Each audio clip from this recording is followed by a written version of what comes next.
When life and business is chaotic, it is hard to see the beauty that comes from it. But I'm here to tell you, you are not alone. I am your host, Ashley Stone, and I am your chaos coordinator. I believe there's always a message in the mess we can experience in our personal lives and in business. So join me on the journey of running multiple businesses, self-carrying it up, and designing a life for my family. This won't be just my story. It will be the many stories of remarkable women that have inspired me and will inspire you to discover the beauty behind the chaos. Hey beauties, my name is Ashley Stone and we are here with Beauty Behind Chaos on this next episode with our lovely guest today that has already been a guest, but this is the first time that y'all are hearing from her because we had technical difficulties in the first episode, but that's alright because we were just working out the kinks and that is part of the chaos. But I'm here today with Viri Barker. Hey girl. Hey Ashley, thank you so much for having me back. I really loved I love the whole concept that you're building behind Beauty Behind Chaos and at 139 Olive and the whole bringing together of all these wonderful entrepreneurial women who are out there just doing their thing. And so thank you for having me back. I'm really excited. Yeah, absolutely. I'm excited to have you here. And Viri is actually on the go and on the move like most women are, but we were like, we're still going to make this work. So she is remote right now, but she's going to share a little bit more about who is Viri Barker. What do you do, girl? So my husband and I own Integrative Pain and Wellness Center, and we're like a holistic concierge medical clinic where we do integrative and functional medicine. And then, so some of the things that we focus on is like mind, body, and spirit. And so we actually have, sorry. Technical difficulty. Dash here. So we have incorporated a lot of like mental health into our practice as of probably within the last year or so. And so we do a lot of like emotional releases. And what we have found is that a lot of the muscles and the tissues in the human body can trap emotions. And so when my husband is treating a patient, sometimes he'll find like a certain tightness that's just kind of abnormal. After he's treated the root cause of that, if the tightness is still there, then he'll check to see if there's trapped emotions. And for the most cases, there's usually some sort of emotion that's trapped, and it doesn't necessarily need to be traumatic. Sometimes it's something that's, maybe they hurt their shoulder when they were playing baseball as a teen, and they were embarrassed or whatever. And so he's able to release those emotions. And so what I bring to the office is I'm a Kundalini yoga teacher. And so I did my Kundalini yoga training in Rishikesh under Guru Vishnu. And I spent a month there training with the rishis and the gurus on different Kundalini asanas. And I was able to bring that back here to our practice. And so I offer a once a month yoga class for our patients. It's just, or anybody that would like to come at our clinic. And then I also am a Reiki practitioner. And so I do Reiki on a very low level, but what I mostly do is I'm a consciousness coach. And so I help people kind of like navigate the subconscious and being able to like overcome shadow work and polyvagal theory and being able to kind of really get themselves into a place where they're at homeostasis within themselves. And so that's what we do in our practice. And we just love everything mental health. We love everything that has to do with mind, body, and spirit. And we have found that by including all three aspects, we are seeing our patients recover at a much faster rate or having more success during procedures and all that other great stuff. I love that. There is something to that in terms of just like how you think is how you feel, right? And so how much your mind can contribute to some of your health issues and some of the other aspects within your body that are creating dis-ease. And so that's just like incredible to find somewhere that definitely incorporates all of it, all aspects of it. So with that, how long ago did you guys found your company? So our business has been going, our clinic started, I want to say in 2017. And so we've been going for a long time. It started remote where my husband was doing house calls to patients during his residency. And then when he graduated residency, we pretty much got the keys that same week and we opened our official brick and mortar in South Lake. And so we're located right off of 114 in Kimball. And we just closed on a lease for a bigger space, which I'm I'm really excited about because it has like an actual studio for yoga. So I'll be able to offer more space for our patients. And then we also have a second location in Midland, Texas. And so we offer same thing there. And then we have a partnership with Casey Lunson, who is a Kundalini yoga teacher down in Midland area. And she does the once a month for our patients in Midland.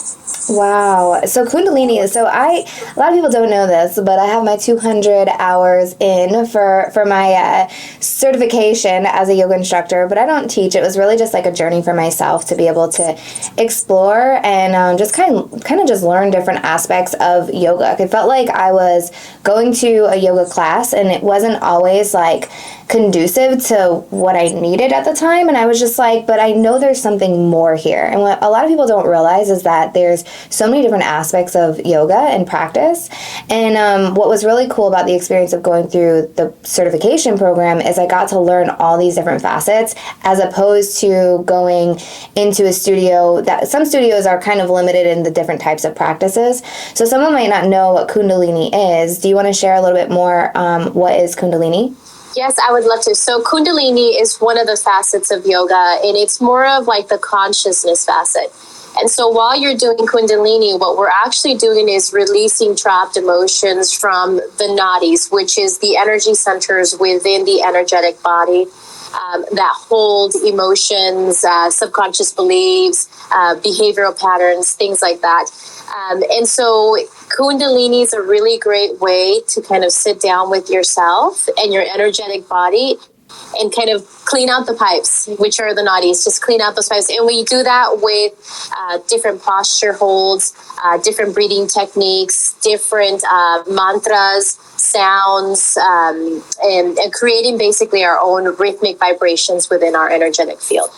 So I've only done one Kundalini class, and I will say it was highly intense. And if I understand Kundalini, it not only it clears out, it's good for the digestive system, right? Yes, it is. Yeah, so the one that I did was more, and definitely correct me if I'm wrong, but the one that I did, it was intense in the way of just like movement, breath. Like it's a very like, it was a very active class in that sense. Are there different aspects to Kundalini? You mentioned like longer poses and holds and things of that nature. So is it, good for, people at different levels of their yoga practice? Yeah, so there's actually several different ways to perform Kundalini yoga. There's tons of kriyas, which is like the different sets that you can do to clear out different centers. And some of them are very gentle, where you can just stay in a seated position and do simple breathing exercises. And then there are others that are a little bit more intense that will incorporate lots of movement, lots of breathing, lots of chanting, lots of energy in order to expel the energy within, right? To clear it out. And so one of the beautiful things about yoga in general is that yoga is a way of life. It isn't necessarily you go to the studio and you do yoga, so you're a yogi. It's about living, breathing, and doing yoga every single day, every single moment. I love that. And so really, we're all doing yoga every day. Right. And actually, and I was talking about this with someone, for me, what introduced me to yoga actually wasn't necessarily the physical practice that you typically would come across with studios. I actually fell into meditation. And for me, being an entrepreneur, being a business owner, wearing the 50,000 hats that I tend to wear every other day, I really needed that ability to be able to slow down my mind and single pointed focus. And when I started, when I got introduced to meditation, it just really made such an incredible difference in my mental health and in my spirituality, so many different facets where you're able to just quiet the mind. We tend to be so busy in society, and even as women wearing so many different hats that we do, that it's difficult sometimes. I know people say all the time, oh, I can't I can't shut off my brain, and I can't, just my mind keeps thinking. I could never just sit in silence. And it really is, something that you have to develop over time, even if you just start with like a minute, which is literally how I got started. And eventually, as I, continue to do this way of life and incorporating it into my daily habits, I was able to build that up into a 20-minute meditation practice. And the effects that it had on my body, on my digestive system, on my mental health, on all of these different aspects, you don't realize, like I said, how the mind is just connected to so many other physical aspects of our bodies. So I love that. That is amazing. I love hearing that you actually use meditation, because it really has been proven that it's very beneficial, especially for if you're a person and you're breathing. Right?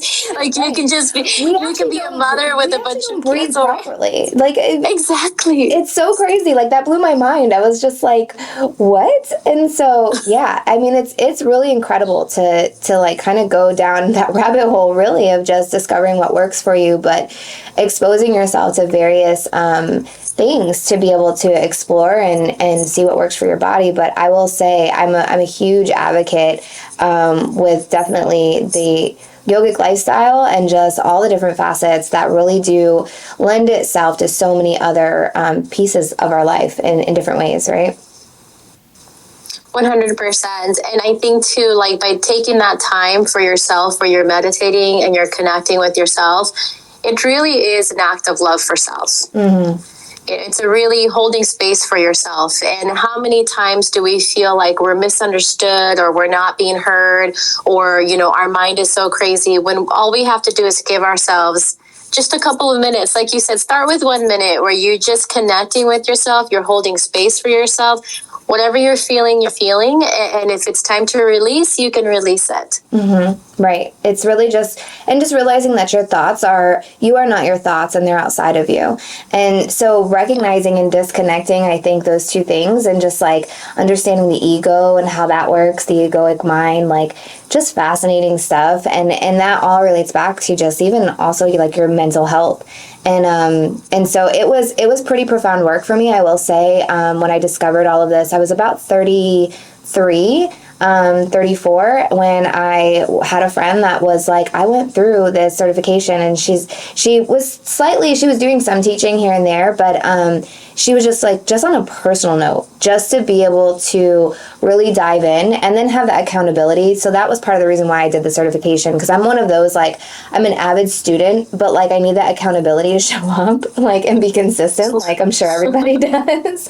So it was just one of those things that, and again, it just kind of lended itself to then like my not only healing some things within my own struggles with PTSD and things of that nature, but it opened up opportunities for my spirituality to advance. And so when you're just able to quiet that mind and to be able to kind of get connected to body and to self, and that just unravels like the layers that we all have, right? I love that. And I love that you mentioned too that we're not these thoughts either. Yeah. Like, we're really nothing, to be honest with you. But right. isn't right. how we're just beautiful having and liberating. A three-dimensional experience in a physical body. Exactly. It's so funny. And I think this is like a really common thing with everyone, really, when they're like, I have to do this, I have to be this, I've worked so hard for this, and so it means this and it means that. But it means nothing. Yeah. We can be anything we choose to be and nothing at all. I love that. And that's the beauty. It's like we can, I think when you're an entrepreneur, especially, I think there's a million hats that we have to wear. Yeah.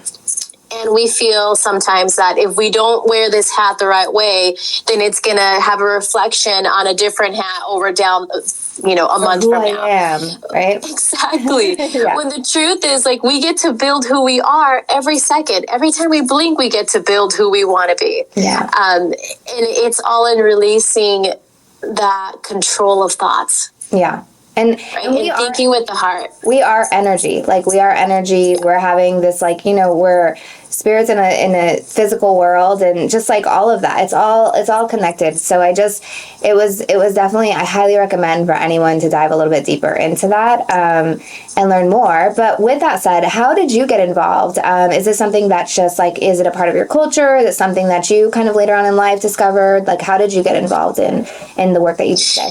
So I went through kind of like I don't even know what it is. I guess at first it was a revolt, but then when I realized now, it was like the process of my next phase, right? So I was in a very strict religion for a very long time. And then I decided that it was no longer aligned with who I wanted to be.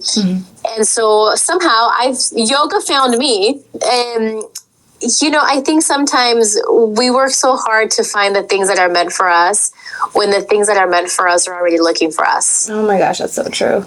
And when we just release, all of a sudden it pops up and we're like, I don't know how that happened. It just did. That's kind of how it happened with yoga. Yeah. And so then I went vegan for about a year or so, and I did yoga every single day. I left that particular religion that I was in, and I really dived deep, and I kept just following my intuition and my energy and my spirit, which was completely different than to the way I was living my life before. Right. Because I was living my life according to society, the rules, my religion, my titles, and my whole yogic experience was about releasing all of my identities, all of my titles, realizing that I really have nothing. and how liberating it truly was. I mean, I was working so hard to be something. Yeah. And I already was something, not realizing how beautiful it was to be now. That is one, beautiful, and two, I can relate to that thought in so many ways, and how it does it. Really, it helps you release things that you hold on to, and you're able to kind of like, let go. You'll still have those moments, and you'll still, because again, we're all experiencing life and just all the different things, but you have that space, right, to be able to discern and to be able to kind of come back to self, and so you take those moments in a different way, because I feel like that's always the battle as humans. Like, we're always, it's again going back to like the ego and just like the things in this physical world. And so, yoga almost kind of gives me that space to be able to, discern and kind of detach and things like that. So, and when you do, like you said, like, it's like we're always striving to find our purpose, right? And like, what are we here for? And what am I supposed to do? And we're always chasing something.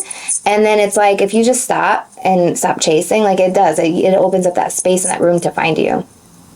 Yeah, and it's so true. It's like when you fall in alignment, everything that's in alignment with you starts to align, right? And we work so hard to like, I gotta get in alignment. I gotta do this. I have to. You actually, all you have to do is go with it. Everything you're looking for is already there. Yeah. You just have to uncover it. And when you do that, you are setting yourself free. You are in alignment with yourself, and everything that is no longer in alignment, it just doesn't work out, and you just let it go. And you just keep on going for all the things that are working out.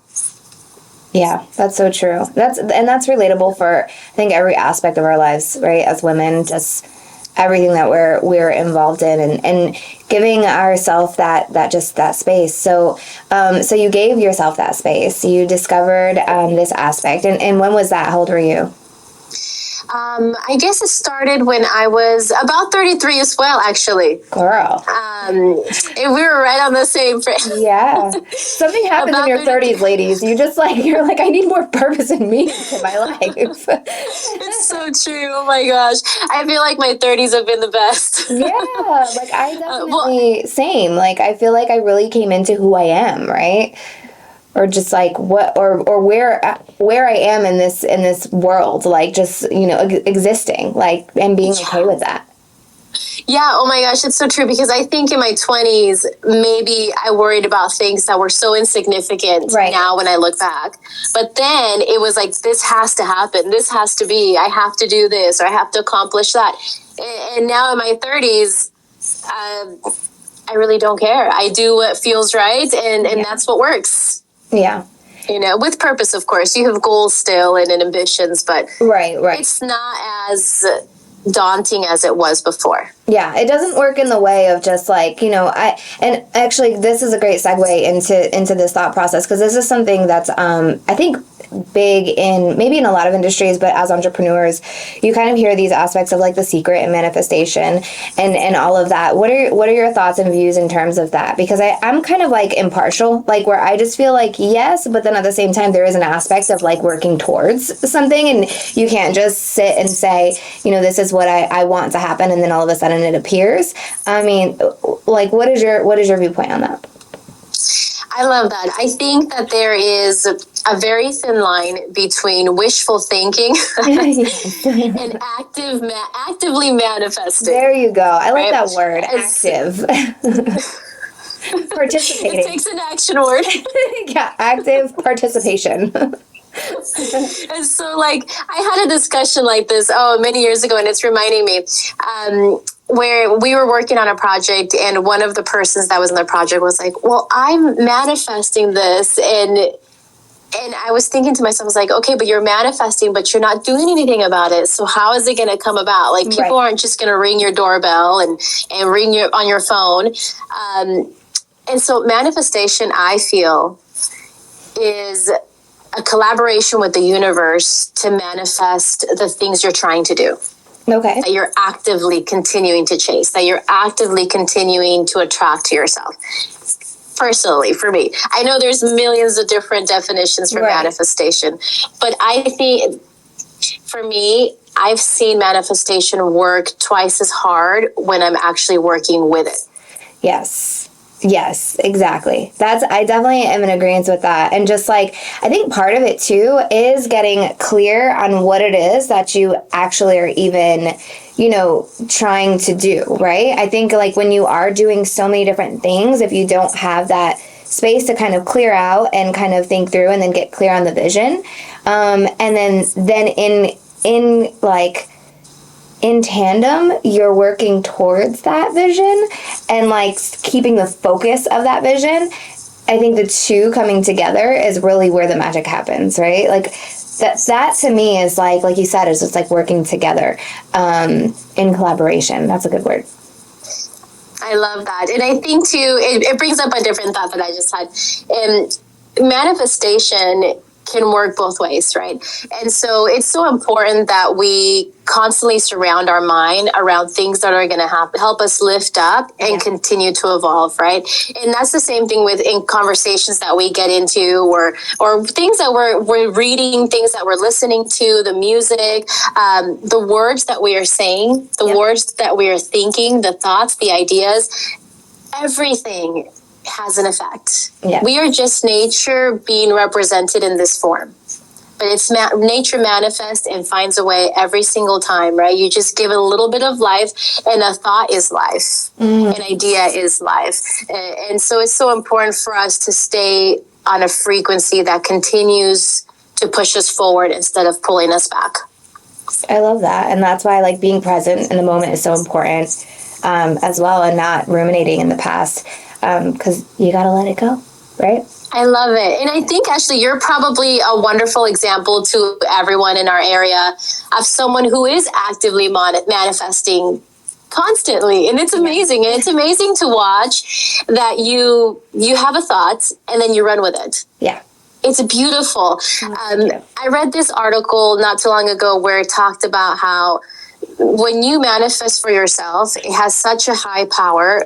But when you manifest with those who are around you, it elevates your manifestation. 100%. Yes. I think that's why it's so important for me. I think what I've learned over the years, as I've kind of gone through this journey myself, and I only speak from experience, and I love sharing stories, and I love sharing, that you really need to be vulnerable in this walk, whatever it is that you're working towards or wanting to accomplish or see in the world. I'm a big believer of I want to create the things that I wish existed, and at the same time I'm actively working towards those things, or having that vision and then bringing it to life. But it takes a level of comfortability and vulnerability, and also sharing those thoughts and connecting with people that are in that like-minded thought. You have to understand that not everybody's going to be in that same space with you or have that same understanding or that same vision. But by putting it out there, you will inadvertently start to connect with other people that have that same vision too. And as that starts to show up, you go, oh my gosh, how did that happen? Like, oh my gosh, I manifested this. It's like, well, no, because you're putting that type of energy out there. And so it's going to attract those type of people. And then when you start to attract those people, you can start making those things actually come to life. And I think that for me is what I love, why I love documenting everything that I do. Because it's like, even for me, I'm just like, do you see this? Like, I had this idea and I just put it out there. And then like, here I am 6 months later and like, look, the building exists. Like, you know what I mean? And so, you know, but again, it comes with a lot of active participation, but then putting yourself out there to say, this is what I'm hoping to accomplish. This is what I want to do. And not everybody's going to get with that. But the ones that do, get it, and then they'll come forward and then come along with that journey with you. So that part of it is just like, I think the cool aspect of it is like, you don't know what you don't know until you put it out there, and then you start to see it kind of show up. It's kind of like when have you ever like bought a car and then all of a sudden you see your same car dang everywhere. You never saw it before. And now it's like, okay, white Jeeps. Okay, now everywhere. Never saw a white Jeep before. But it's just like one of those things because it's on your mind, right? You never noticed it before. Maybe there were a ton of white Jeeps before, but you never noticed it. But now that you're, you know, either wanting one or you just got one, it is now like in your peripheral. So now you're seeing them everywhere. So like what you put your mind to is what you will begin to see and then what you will begin to have. So I love that. I read a quote by her name is Helena Blavatsky. She's a really amazing woman from like the 1800s. Anyway, she talked about how we are just the product of our consciousness, right? And so whatever we're thinking, that's what we are. Wherever our thoughts hang out, that's our frequency. Whatever we're concentrating on and focusing on, that's who we are. That's what we are, right? And the best way to elevate that is to be in control of our thoughts, like you're saying. Yeah.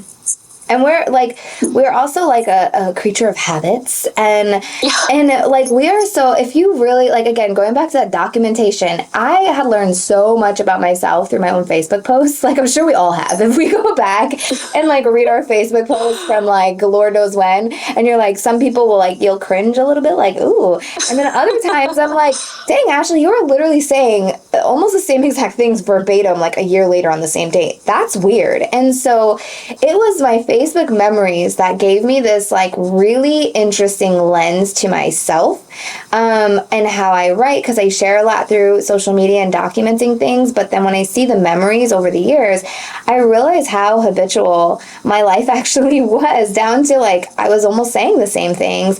And then I was like, oh, I want to change that. And so the other aspect is just awareness and becoming aware, which is so hard to do when you're just, you know, busy and kind of all over the place and filling your schedules and all of that. So that self-care thing is so detrimental. And I think the biggest self-care you can do for yourself is giving yourself space and stop stacking up your schedule and give yourself just time with yourself, right?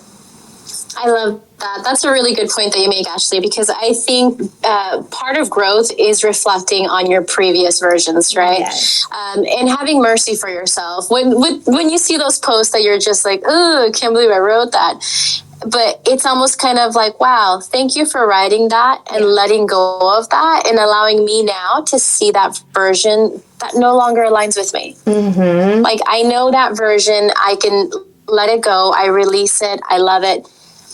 And when you come into contact with someone else who is that version, you have more love and compassion and grace to give them. Oh, that's so true. I love that too.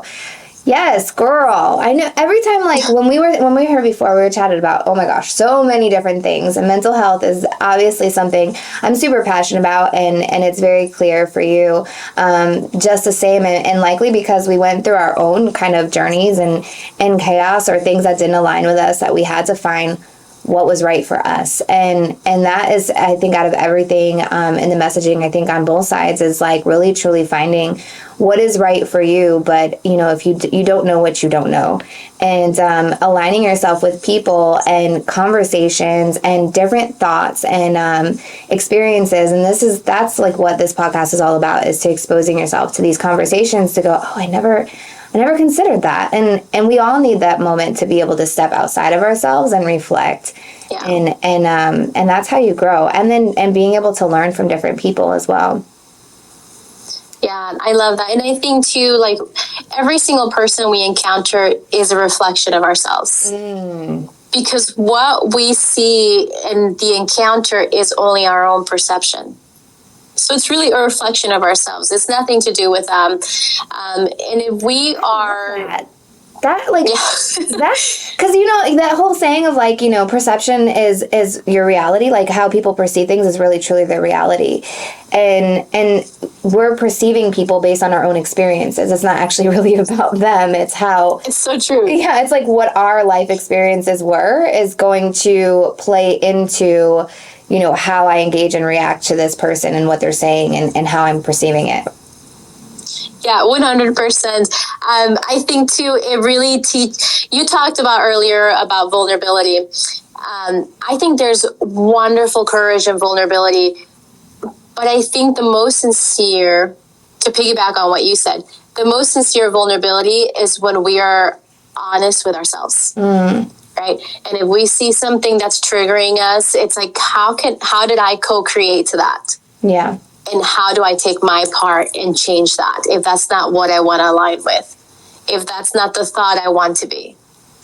That is so part of my like kind of mental health journey and just the whole aspect of why I got into meditation and detaching and reflecting. It really was like that aspect of being able to learn, like, in every scenario, even when you're like, yeah, but I was right. And like, I know that, whatever the circumstances are with, especially in this world, like everybody gets triggered about a lot of things, but I had this like real moment with myself to just say, what is it within yourself? Like, what did you experience, girl?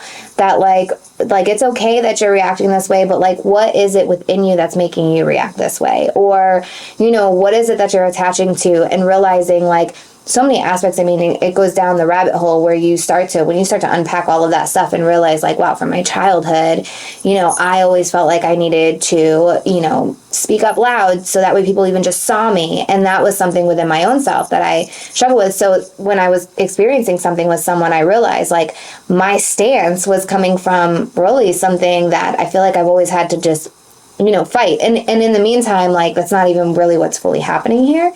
And so... Right. So I think part of the journey is when you are learning how to let things go, you are actually learning how to engage better and have better communication and better understanding and grace and all of those things for other people. But you're also able to discern in certain, conflicts or high pressure situations.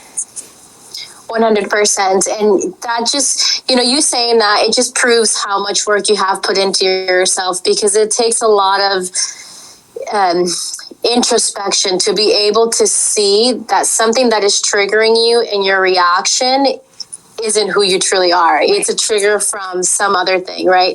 And so that's kind of the basis of polyvagal theory, where it talks about sometimes our reaction may be really a number 10 when all it needed was a number 2. But it's because it reminded us as our childhood, maybe our parents were yellers, or maybe, like you said, we weren't heard. And so we felt like we needed to speak up louder. And so our reaction, it completely irrelevant to the situation that's happening at that moment. Yeah. And it's more a trigger from a childhood wound. Yeah. And once I actually discovered that within my own self, it made me like realize too, on the opposite end, when someone is reacting like highly reactive to me or doing certain things towards me, I'm like, you know what? it gave me just like a little bit more understanding, like, you know what, I'm not going to attach this isn't actually probably about me. They must be going through something right now, or they experienced something. And so you can also detach yourself from some of the, not to take a responsibility if you're doing something towards someone, but their reaction, like, this is kind of the conversation I have with my kids growing up. Like, if they ever experience or come across someone bullying, and, you know, they're having some type of conflict with another child, I always try to remind them, like, you don't know what they're going through. Like, this might not be something necessarily that you did wrong, but it very much, maybe they're, you know, coming at you in this way because maybe they're having some tough times at home or experiencing some type of struggle themselves, that it's not really necessarily something you did wrong. It's just how they're experiencing the situation, right? And so not attaching to that. So with dealing with bullies, and this is good for adults too, to take in, and like when you're just dealing with anything that is a hardship with another person and they're being difficult, or, you know, you're having a hard time understanding, it's to have that, you know, space to go, you know what,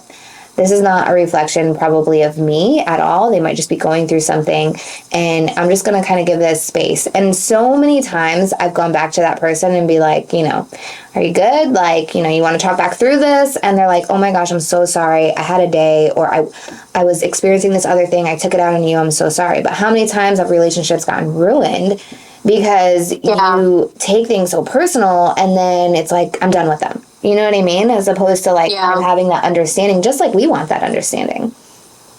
100%. I think it's a two-way street when it comes to the feelings of being misunderstood and giving that space for someone to just be how they want to be that moment, right? Yeah. I think part of it too is if we're holding space for someone, we're allowing whatever it is that they're bringing to be what they bring.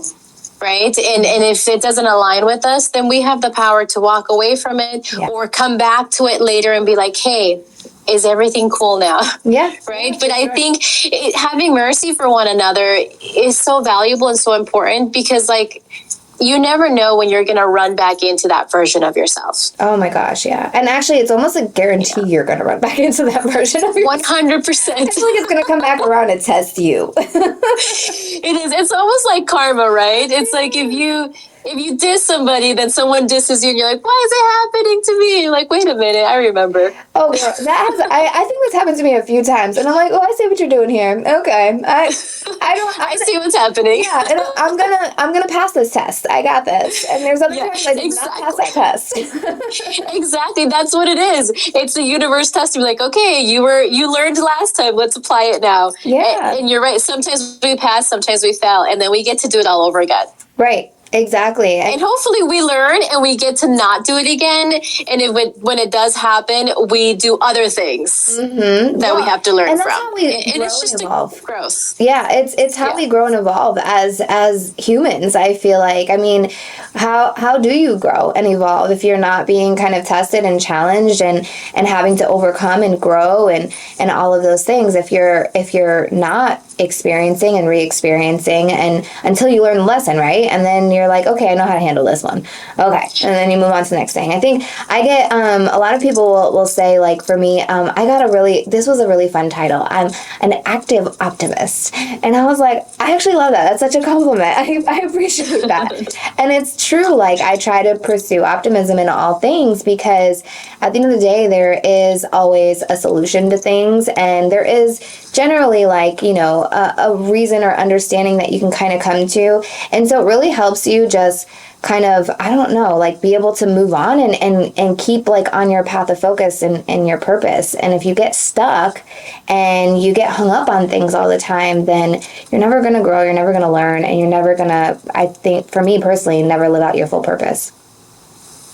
100%. I love that. So I think every time I get triggered, after I've kind of, you know, talked to my ego and said, I see you showing up here. Let me go sit and meditate with myself. I honestly have a moment where I thank whatever triggered me, because it highlights a part of myself that still needs love, growth, and evolution. I love that. Right. And it's almost like, thank you for triggering me. Thank you for making me feel this way, because I didn't realize I was still so vulnerable to that. Yes. That is so good. That is such a good point. I love that. Well, Viri, girl, I'm looking at the time, and we are a little over time, but we had a couple technical difficulties, but we that's just like how things are just going when we record. But we always get the message through. But is there any more things about what you want to share? I know you have a retreat coming up in September. Any details about where people can follow you? This whole conversation is just so valuable, and how can people kind of keep following? Because you share some really good content too that is, I think, not only relatable but needed, because the way society is today, like we just need to keep these conversations happening. So where can people learn more about you, follow you, and then check out your retreat? I love that. Thank you, Ashley. So we are having a retreat in September. So September 24th to 24th in LOHN, Texas, Lawn. And it's about 3 hours from the DFW Metroplex. We'll be doing Kundalini yoga, sound bath, cacao ceremony, a bunch of other things. It's really awesome. So you can check it out on our website. It's ipawc.com. And then you can follow us on Facebook or Instagram under IPAWC. So Integrative Pain and Wellness Center.